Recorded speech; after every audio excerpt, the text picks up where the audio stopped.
CGST act ने 5 situation cover करे हैं और इन 5 सिचुएशन ऑफ ट्रांजैक्शन में प्लेस ऑफ सप्लाई क्या होगी ये बताया है। तो हम इन 5 सिचुएशन को एक एक करके स्टडी करेंगे और समझने की कोशिश करेंगे। इसमें पांचों सिचुएशन अभी आपके सामने स्लाइड के ऊपर है। सबसे पहला जो सिचुएशन है जहां पे ये बताया जा रहा है कि गुड्स को डिलीवरी के लिए मूव किया गया, ट्रांजैक्शन सप्लायर और रिसिपिएंट के बीच में था और रिसिपिएंट और सप्लायर किसी ने भी गुड्स को मूव किया। कहने का मतलब यह है कि सामान जो है या गुड्स माल जो है उसकी मूवमेंट हुई है और मूवमेंट कराने में 2 लोग ही इन्वॉल्व हैं, सप्लायर एंड रिसिपिएंट। तो हम आते हैं इसको एक फर्दर स्लाइड को देखते हैं और समझते हैं। इस स्लाइड में ये आर जो है वो रिसिपिएंट है, मतलब जिसने बाई किया है गुड्स या जो सप्लाई रिसीव कर रहा है। इसकी जीएसटी की रजिस्ट्रेशन मेन ऑफिस की पुणे में है और इसके पास एक और वेयर हाउस है जो इसने रजिस्टर कराया हुआ है जीएसटी में as his additional place of business, वो नासिक में। एस सप्लायर है, इसकी जो रजिस्टर्ड ऑफिस है जीएसटी रजिस्टर्ड ऑफिस वो मुंबई में है। इसके पास भी एक वेयर हाउस है जो मुंबई में ही है और वो भी इसका रजिस्ट्रेशन के सर्टिफिकेट में इंक्लूडेड है, वो एडिशनल प्लेस ऑफ बिजनेस के रूप में इंक्लूडेड है। अब आर ने कहा एस को कि आप मुझे 50 टीवी, ये जो गुड्स है एस टीवी सप्लाई करता है, इसके वेयर हाउस में टीवी रखे होते हैं। तो आर ने एस को कहा कि आप मुझे 50 टीवी डिलीवर कर दो, सप्लाई कर दो, मैं पेमेंट कर दूंगा आपको। एस ने अपने वेयर हाउस को इंस्ट्रक्शन दिया कि 50 टीवी मूव कर दो आर के पुणे वाले ऑफिस पे या पुणे वाले गोडाउन पे। गुड्स मूव हो गए। तो अभी हमने क्या देखा, ट्रांजैक्शन 2 लोगों के बीच में, रिसिपिएंट और सप्लायर के बीच में, कोई थर्ड पार्टी नहीं है, तीसरी कोई पार्टी नहीं है और रिसिपिएंट ने सप्लायर पे ऑर्डर प्लेस करा और गुड्स सप्लायर ने मूव कर दिए आर को। तो सप्लाई के लिए गुड्स का मूवमेंट हुआ रिसिपिएंट के डायरेक्शन के ऊपर में और मूवमेंट डिलीवरी के लिए कहां टर्मिनेट हुआ, ये ध्यान से सुनना आप। डिलीवरी के लिए टर्मिनेट कहां पे हुआ, कहां पे डिलीवरी ले गई जिसके बाद गुड्स का मूवमेंट खत्म हो गया, पुणे में। तो जो प्लेस ऑफ सप्लाई हो गई वो हो गई पुणे, क्योंकि जब गुड्स का मूवमेंट स्टार्ट हुआ था मुंबई से, वहां से मूवमेंट चलता चलता चलता पुणे में आया, पुणे में डिलीवरी ले ली गई और मूवमेंट खत्म हो गया। तो जहां भी ऐसी सिचुएशन में मूवमेंट टर्मिनेट करती है डिलीवरी के लिए, वो जगह हो जाती है प्लेस ऑफ सप्लाई। इस केस में तो चूंकि रिसिपिएंट के ऑफिस में ही या रिसिपिएंट के वेयर हाउस में ही पुणे में टर्मिनेट हुई, तो बड़ा आसान है कि पुणे में प्लेस ऑफ सप्लाई हो गई। अगली सिचुएशन हम देखते हैं। अगली सिचुएशन क्या है, फिर यही आर और एस हैं, इनके भी similar same warehouse same सब कुछ है। आर ने एस को कहा कि भाई आपके पास से मुझे 50 टीवी चाहिए, लेकिन वो जो 50 टीवी चाहिए मुझे पुणे में नहीं चाहिए। कहाँ चाहिए मुझे चाहिए नासिक में। तो इसने कहा ठीक है जी, लो हम नासिक सप्लाई कर देते हैं। तो इसने गुड्स को मूव किया आर के डायरेक्शन पे और मूवमेंट कहाँ टर्मिनेट हुई, नासिक में। तो इस केस में प्लेस ऑफ सप्लाई क्या हो गई, प्लेस ऑफ सप्लाई हो गई नासिक।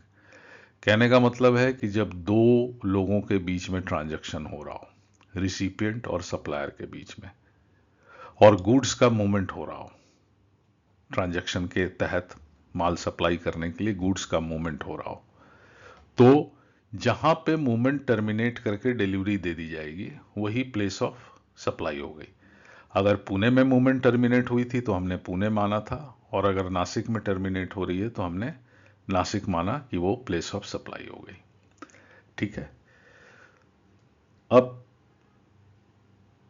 अगर हम आए समरी में, जो हमने फर्स्ट स्लाइड में देखी थी, तो उसके पहले जो सिचुएशन था या पहला ट्रांजैक्शन था, उसमें क्या था कि क्या गुड्स का मूवमेंट हुआ है डिलीवरी के लिए, यस। ट्रांजैक्शन किन किन के बीच में? रिसिपिएंट और सप्लायर के बीच में, कोई तीसरा आदमी नहीं है। और मूवमेंट किसने किया? किसी ने भी किया। रिसिपिएंट ने अपना ट्रक लगाया या सप्लायर ने अपना ट्रक लगाया, गुड्स का मूवमेंट हुआ। तो जहां पे मूवमेंट टर्मिनेट हो गया वही प्लेस ऑफ सप्लाई हो गई। और मूवमेंट टर्मिनेट किस लिए हुआ? डिलीवरी के लिए। मतलब ऐसा नहीं कि मुंबई से माल निकला नासिक के लिए, रास्ते में ट्रक खराब हो गई तो ये मान लेंगे कि मूवमेंट वहां पे टर्मिनेट हो गई। मूवमेंट टर्मिनेट नहीं हुई, क्योंकि वहां डिलीवरी ली नहीं गई। डिलीवरी जहां ली गई वही प्लेस ऑफ सप्लाई है इस सिचुएशन में। नेक्स्ट हम आते हैं कि जहां एक तीसरा आदमी आ जाता है। सेम हमारा रिसिपिएंट है, सप्लायर का वेयर हाउस है, लेकिन नासिक में एक तीसरी कंपनी है टी। और कुछ बिजनेस अरेंजमेंट ऐसा है टी और आर के बीच में कि टी एक अलग कंपनी है, आर एक अलग कंपनी है। टी ने एस को कहा कि तुम 50 टीवी का बिल मेरे ऊपर कर दो, लेकिन वो 50 टीवी सप्लाई कर दो आर को। ठीक है, टी थर्ड पार्टी, आर एक रिसिपिएंट, एस एक सप्लायर। थर्ड पार्टी के डायरेक्शन पे आर को टीवी डिलीवर की जाती है। तो इस केस में गुड्स का मूवमेंट कहां टर्मिनेट कर रहा है डिलीवरी के लिए? पुणे में। लेकिन इस केस में प्लेस ऑफ सप्लाई पुणे नहीं होता है। सीजीएसटी एक्ट ने कहा है, इसलिए हमें वही मानना पड़ेगा जो एक्ट ने कहा है। एक्ट ने यह कहा कि जहां 3 पार्टी आ गए, रिसिपिएंट, सप्लायर और एक थर्ड पार्टी, और थर्ड पार्टी के डायरेक्शन पे सप्लायर ने रिसिपिएंट को गुड्स डिलीवर किया, तो प्लेस ऑफ सप्लाई जो होएगा वो होएगा location of third party, that is Nashik. ठीक है, मूवमेंट ऑफ गुड्स कहीं भी टर्मिनेट हो, अगर वो थर्ड पार्टी ने डायरेक्शन दिया है, उसके कहने पे वो टर्मिनेट किया जा रहा है, तो थर्ड पार्टी का जो लोकेशन होगा वही उसकी प्लेस ऑफ सप्लाई होगी। ये एक टाइप ऑफ ट्रांजैक्शन है जो बिजनेस में होता है, जिसको हम कहते हैं bill to ship to transaction. मतलब मैं जैसे हूं, मैंने कहा कि भाई 50 टीवी का बिल मुझे दे दो, लेकिन इसका शिपमेंट जो है वो आर को कर दो। वो मेरे और आर के बीच में कोई बिजनेस ट्रांजैक्शन होगा जिसकी वजह से मैंने ये बिल टू शिप टू का ऑर्डर किया। तो एस को कोई प्रॉब्लम नहीं है, वो बिल मुझे देगा, पैसे मेरे से लेगा, लेकिन गुड्स की डिलीवरी आर को दे देगा।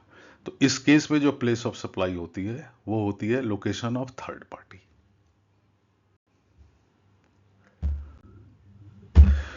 तो सेकंड सिचुएशन जो सीजीएसटी में है वो अभी हमने स्टडी करा कि गुड्स की मूवमेंट हुई, हाँ हुई, किसके डायरेक्शन पे हुई? थर्ड पार्टी के। और डिलीवरी कहाँ गई? आर को गई। मतलब थर्ड पार्टी के डायरेक्शन पे अगर गुड्स की मूवमेंट हो रही है डिलीवरी के लिए, और सप्लाई जो है सप्लायर वो आर को कर रहा है, तो इस केस में जो प्लेस ऑफ सप्लाई होगी वो लोकेशन ऑफ थर्ड पार्टी होगी।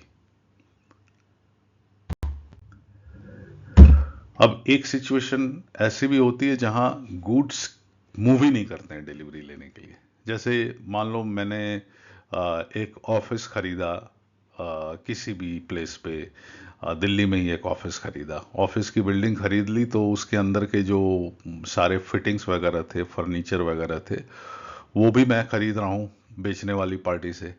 तो पार्टी ने कहा कि आपको कहीं ले तो जाना नहीं, आप यहीं कहीं पोजीशन ले लो। तो ये गुड्स मूव नहीं हुए, लेकिन सप्लाई तो हो गई इसमें, क्योंकि उसने मुझे सेल किया।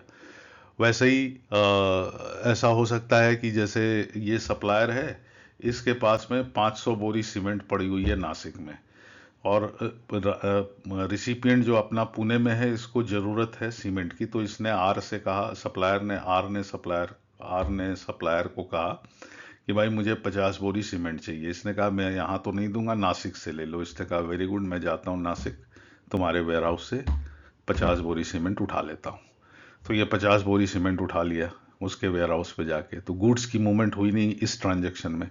तो ऐसे ट्रांजेक्शन में प्लेस ऑफ सप्लाई जो होती है वो होती है लोकेशन ऑफ गुड्स।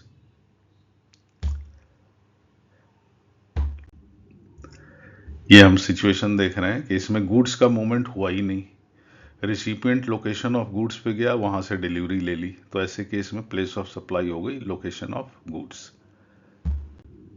फिर एक सिचुएशन आती है कि बहुत टाइम ऐसा होता है कि कोई मशीन है या कोई बड़ा प्लांट है, उसको पार्टी कहती है कि मेरे साइट पे ही तुम इंस्टॉल कर दो या असेंबल कर दो, बनाओ अपनी फैक्ट्री में और ले आ करके मेरी साइट पे असेंबल कर दो। जैसे एक एग्जांपल हम लेते हैं, ये एक इंडस्ट्रियल बॉयलर है, ये पावर प्लांट में या कई इंडस्ट्री में ये यूज़ होता है। बहुत बड़ा बॉयलर होता है, बनता है फैक्ट्री में और फिर ऐसे ही बड़े बड़े ट्रक्स पे लोड होकर के जिस जगह इंस्टॉल होना है वहाँ जाता है। तो ये जो हमारा बॉयलर है ये हैदराबाद में बना और इसको दिल्ली पावर कंपनी ने, जिसका हेड ऑफिस दिल्ली में है, परचेज किया। मतलब manufactured in Hyderabad, sold to a party in Delhi. ठीक है। दिल्ली की जो पार्टी है, दिल्ली पावर कंपनी, वो कहती है कि मेरा एक पावर प्लांट है सोनीपत में, ये बॉयलर तुम वहाँ इंस्टॉल कर दो। हैदराबाद की पार्टी कहती है ठीक है, हम इसको सोनीपत में इंस्टॉल कर देंगे। तो यहाँ पे क्या हो रहा है कि पार्टी सेलर हैदराबाद की, परचेजर दिल्ली में, हेड ऑफिस या जीएसटी ऑफिस दिल्ली में, लेकिन उसका प्लांट सोनीपत में जहाँ ये बॉयलर इंस्टॉल होगा। तो ऐसे केस में प्लेस ऑफ सप्लाई क्या होगी, दिल्ली या सोनीपत? तो सीजीएसटी एक्ट ने बड़ा क्लियर कहा है कि जब भी किसी भी गुड्स को इंस्टॉल या असेंबल करना है किसी साइट पे, वो कहीं से आए कहीं जाए, किसी को भी बिक्री हो, इसकी प्लेस ऑफ सप्लाई हो जाएगी वो साइट जहां ये इंस्टॉल हुआ। तो हमारे केस में ये सोनीपत में इंस्टॉल हुआ, तो ये वहां place of supply is Sonipat. ठीक है। गुड्स असेंबल्ड और इंस्टॉल्ड एट साइट, इसकी मूवमेंट से कोई मतलब ही नहीं है। साइट पे अगर असेंबल या इंस्टॉल हो रहा है तो जहां पे प्लेस असेंबल या इंस्टॉल हो रहा है वही उसकी प्लेस ऑफ सप्लाई हो गई। अब कई बार ऐसा होता है कि आप ट्रेन में चल रहे हो और ट्रेन में पेंट्री वाले ने जर्नी के दौरान खाना ला करके दिया। ठीक है। या फ्लाइट में चल रहे हो तो फ्लाइट में भी खाना, चाय, नाश्ता जो भी मिलता है वो मिल रहा है। तो ऐसे केस में क्या होगी प्लेस ऑफ सप्लाई? ट्रेन तो कांस्टेंट मूवमेंट में है या प्लेन भी मूवमेंट में है। अगर मान लो एक दिल्ली हावड़ा राजधानी से चल रहे हो, दिल्ली से ट्रेन में बैठे और रात को 9 बजे कानपुर में खाना मिला और जब खाना खाना शुरू किया तब तक कानपुर से 2 घंटे ट्रेन और आगे निकल गई, तो इसमें प्लेस ऑफ सप्लाई क्या माने? वही हालत फ्लाइट में भी है। तो इसको सीजीएसटी एक्ट ने सिंप्लीफाई कर दिया है।